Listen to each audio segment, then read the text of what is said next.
Hello everyone, Harry here, welcome back to my studio. Thank you very much for joining me again, it's very much appreciated. I'd like to say before I start, thank you so much for the feedback and the kind words on the first lot of videos. It was a horrendously anxious time putting them up there, so I'm glad that a lot of you enjoyed them. I've actioned some of the feedback pretty quickly.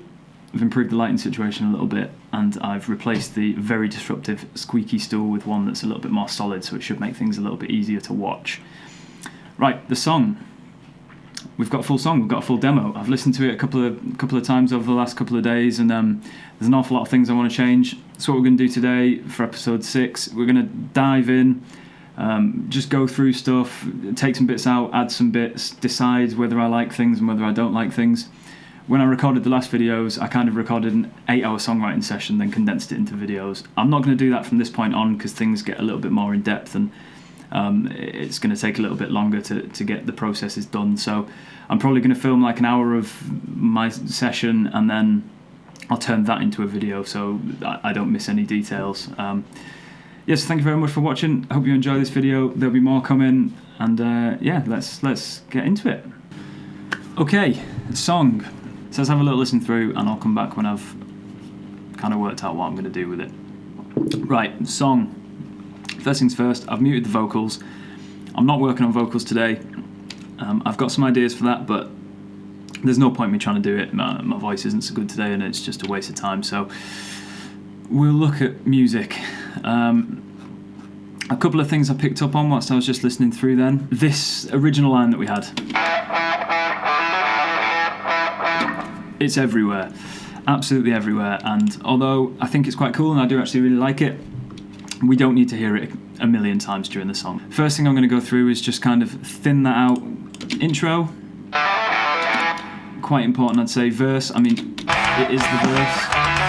Everything follows that pattern, so we'll leave that in. Second half of verse. We added this line to give it a little bit of momentum, but that's still the main thing. So I've actually already taken it out of the chorus, which is fine. Again, verse, verse.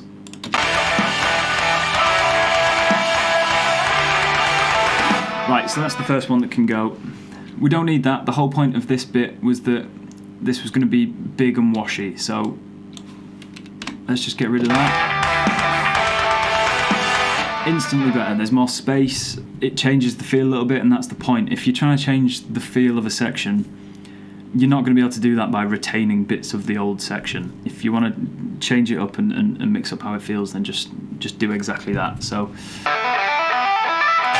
Oh, also, when I was listening to this last night, that lead line with just the hammer-ons, I hate it. R.I.P. Gone. I don't want it anymore. Another thing that I wanted to do was, so this line that we've got,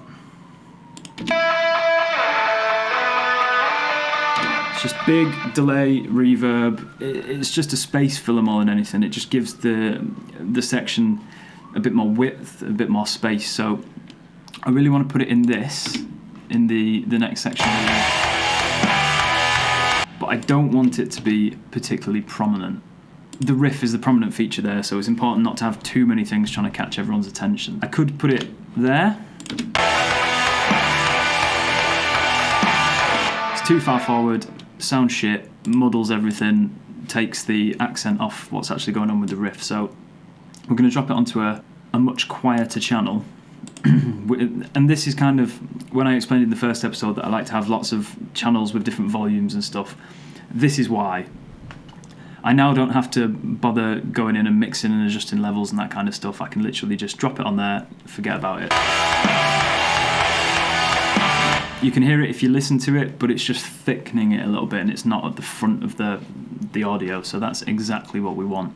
I also want to put that bit in the end, just to boost the tonal content a little bit. What's this one that we've got muted? I don't even remember what it is. It's the death riff. Right, okay, so that's making a little bit more sense to me already. I'm kind of thinning stuff out a little bit, just trying to get on top of what is where. We've got two lead lines in there. we don't need two lead lines in there. They're both just sucking air from each other. They're in the same frequency range, they're played by the same guitar and the same bit of the neck. We don't need it. Let's have a pick of...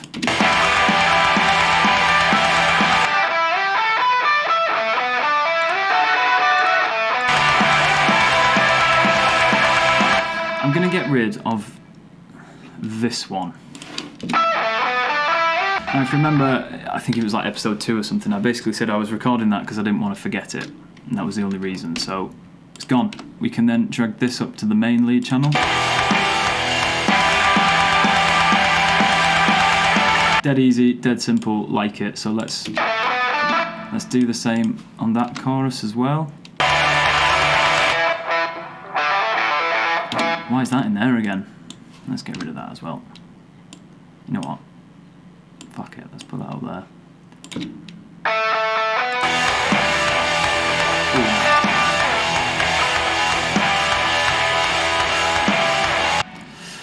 Right, so can you see how I'm kind of just making sense of things, working out what needs to be where?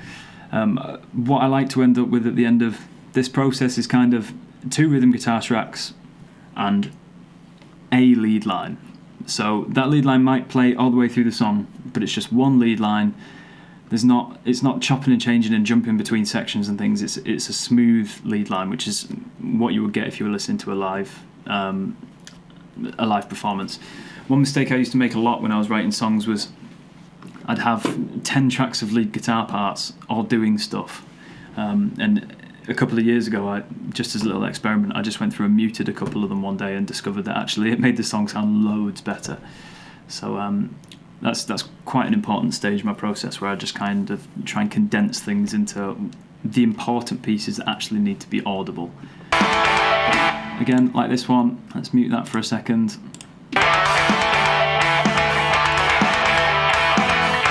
There's a perfect example. This lead line here adds absolutely nothing to the song. I'm also going to get rid of that. If you remember correctly, and I think it was like episode 4 or something, I stuck that in, I said it was shit. It is shit. Bye-bye. That's also shit. Bye-bye. Just as a little experiment, what if I cut all the drums, apart from the overheads, to when the chorus, to when the verse starts. 1, 2, 3, 4. So let's put this down on the... Right, there you go. Really good example of what I'm talking about with how we can come back and change things. I wasn't sure about the intro when we first recorded it. I thought it was a bit shit. Listening to it back, it was. What I've essentially done is made it a little bit lo-fi, taken the bass line out, and then made the lead guitar really quiet to create just a little lo-fi effect for the intro of the song. Basically, when I get further down the line, I'll probably put some dodgy sound effects behind it or something, and some reverse cymbals and stuff into this bit. In fact, you know what we'll do? Copy that, bash it in there.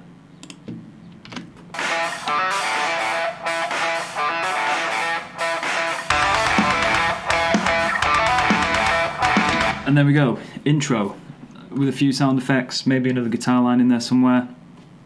That'll sound excellent.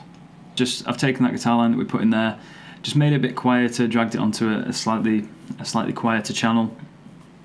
It doesn't need to be prominent. You know, actually, after listening to that, this lead line, hate it.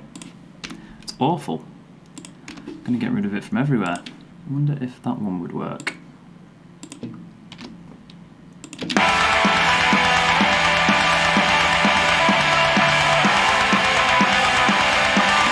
Instantly better.